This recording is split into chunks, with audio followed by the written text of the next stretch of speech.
ಎಲ್ಲರಿಗೂ ನಮಸ್ಕಾರ. ಇವತ್ತಿನ ರೆಸಿಪಿ ನುಗ್ಗೆ ಸೊಪ್ಪಿನ ಚಟ್ನಿ. ತುಂಬಾ ಟೇಸ್ಟಿಯಾಗಿರಕ್ಕಂಥ ನುಗ್ಗೆ ಸೊಪ್ಪು ಮಾಡೋದಂತ ನೋಡೋಣ.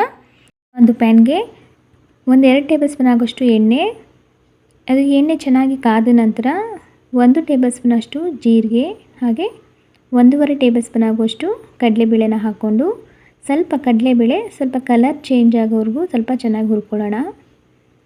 ಇವಾಗ 1.5 ಟೇಬಲ್ ಸ್ಪೂನ್ ಆಗೋಷ್ಟು ಧನಿಯಾ ಬೀಜನ ಹಾಕ್ಕೊಂಡು ಅದನ್ನು ಸ್ವಲ್ಪ ಎಣ್ಣೆಯಲ್ಲಿ ಹುರ್ಕೋಬೇಕು. ನೋಡಿ, ಒಂದು ಖಾರಕ್ಕೆ ಒಂದು 10 ಒಣಮೆಣಸಿನಕಾಯಿನ ಹಾಕ್ಕೊಂಡಿದ್ದೀನಿ.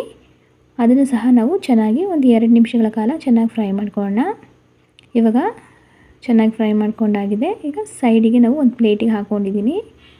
ಇವಾಗ ಅದೇ ಪ್ಯಾನಿಗೆ ಕಟ್ ಮಾಡಿರೋಕ್ಕಂಥ ಒಂದು 3 ಈರುಳ್ಳಿನ ಹಾಕ್ಕೊಂಡಿದ್ದೀನಿ. ಹಾಗೆ 1 ಗೆಡ್ಡೆ ಆಗೋಷ್ಟು ಬೆಳ್ಳುಳ್ಳಿ, ಇಷ್ಟನ್ನು ಹಾಕಿ ನಾವು ಎಣ್ಣೆಯಲ್ಲಿ ನಾವು ಫ್ರೈ ಮಾಡ್ಕೋಬೇಕು.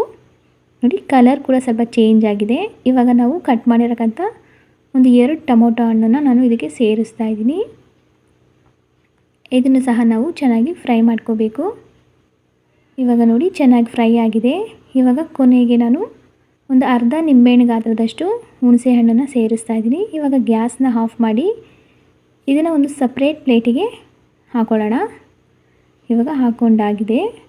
ಇವಾಗ ಅದೇ ಪ್ಯಾನ್ಗೆ ನಾನು 1 ಟೇಬಲ್ ಸ್ಪೂನ್ ಆಗೋಷ್ಟು ಎಣ್ಣೆ ಹಾಕಿ ನುಗ್ಗೆ ಸೊಪ್ಪನ್ನ ಇದಕ್ಕೆ ಹಾಕ್ತಾಯಿದ್ದೀನಿ. ನಾವು ನುಗ್ಗೆ ಸೊಪ್ಪನ್ನ ನಾವು ಎಣ್ಣೆಲಿ ಫ್ರೈ ಮಾಡಿಕೊಂಡ್ರೆ ಸ್ವಲ್ಪ ಕೈ ಅಂಶ ಎಲ್ಲ ಕಡಿಮೆ ಆಗುತ್ತೆ. ನೋಡಿ, ನಾವು ಎಣ್ಣೆಯಲ್ಲಿ ಸ್ವಲ್ಪ ಚೆನ್ನಾಗಿ 1 ನಿಮಿಷಗಳ ಕಾಲ ಫ್ರೈ ಮಾಡಿಕೊಂಡ್ರೆ ಸಾಕು, ಬೇಗನೆ ಇದು ಫ್ರೈ ಆಗಿಬಿಡುತ್ತೆ. ಇವಾಗ ಇದು ರೆಡಿಯಾಗಿದೆ. ಇದನ್ನು ಸಹ ನಾವು ಒಂದು ಪ್ಲೇಟಿಗೆ ಹಾಕ್ಕೊಳ್ಳೋಣ. ಇವಾಗ ಒಂದು ಮಿಕ್ಸಿ ಜಾರ್ಗೆ ಧನಿಯಾ ಬೀಜ, ಹಾಗೆ ಕಡಲೆಬೇಳೆ, ಹಾಗೆ ಒಣಮೆಣ್ಸಿಕಾಯಿನ ಹುರಿದಿರೋ ಅಂಥದ್ದನ್ನ ಇದಕ್ಕೆ ಹಾಕ್ಕೊಂಡು ಮೊದಲಿಗೆ ಇದನ್ನು ಪೌಡರ್ ಮಾಡ್ಕೋಬೇಕು. ನೀರು ಹಾಕ್ತಲೇ ನಾವು ಪೌಡರ್ ಮಾಡ್ಕೋಬೇಕು. ಇವಾಗ ಟೊಮೊಟೊ ಮತ್ತು ಬೆಳ್ಳುಳ್ಳಿ ಹಾಗೆ ಹುಣಸೆಹಣ್ಣು, ಈರುಳ್ಳಿ ಹಾಕಿ ಫ್ರೈ ಮಾಡಿರೋದನ್ನ ಇವಾಗ ಹಾಕಿಬಿಟ್ಟು ಇವಾಗ ನುಗ್ಗೆ ಸೊಪ್ಪನ್ನು ಸಹ ಇದಕ್ಕೆ ಹಾಕಿ ನಮಗೆ ಸ್ವಲ್ಪನೇ ನೀರನ್ನ ಹಾಕೋಬೇಕು. ಇದನ್ನು ಸಹ ನಾವು ನೀಟಾಗಿ ರುಬ್ಕೊಂಡು ಬರೋಣ. ಇವಾಗ ನೋಡಿ, ಈ ರೀತಿ ನೀಟಾಗಿ ರುಬ್ಕೋಬೇಕು. ಇವಾಗ ಇದು ರೆಡಿಯಾಗಿದೆ. ಇವಾಗ ಅದೇ ಪ್ಯಾನಿಗೆ ನಾನು ಒಂದು 2 ಟೇಬಲ್ ಸ್ಪೂನ್ ಆಗೋಷ್ಟು ಎಣ್ಣೆ ಹಾಕ್ಕೊಂಡಿದ್ದೀನಿ. ಹಾಗೆ ಎಣ್ಣೆ ಚೆನ್ನಾಗಿ ಕಾದ ನಂತರ ಒಂದು ಅರ್ಧ ಟೇಬಲ್ ಸ್ಪೂನ್ ಆಗೋಷ್ಟು ಸಾಸಿವೆ, ಒಂದು ಅರ್ಧ ಟೇಬಲ್ ಸ್ಪೂನ್ ಆಗೋಷ್ಟು ಜೀರಿಗೆ, ಹಾಗೆ ಒಣಮೆಣ್ಸಿಕಾಯಿ 1-2 ಕಟ್ ಮಾಡಿ ಹಾಕ್ಕೊಂಡಿದ್ದೀನಿ. ಹಾಗೆ ಒಂದು ಸ್ವಲ್ಪ ಬೆಳ್ಳುಳ್ಳಿ ಗೆಜ್ಜಿ ಹಾಕ್ಕೊಂಡಿದ್ದೀನಿ. ಹಾಗೆ ಒಂದು ಸ್ವಲ್ಪ ಕರಿಬೇವಿನ ಸೊಪ್ಪು, ಇಷ್ಟನ್ನು ಹಾಕಿ ನಾವು ಒಂದು ಸ್ವಲ್ಪ ಎಣ್ಣೆಯಲ್ಲಿ ಫ್ರೈ ಮಾಡ್ಕೊಳ್ಳೋಣ.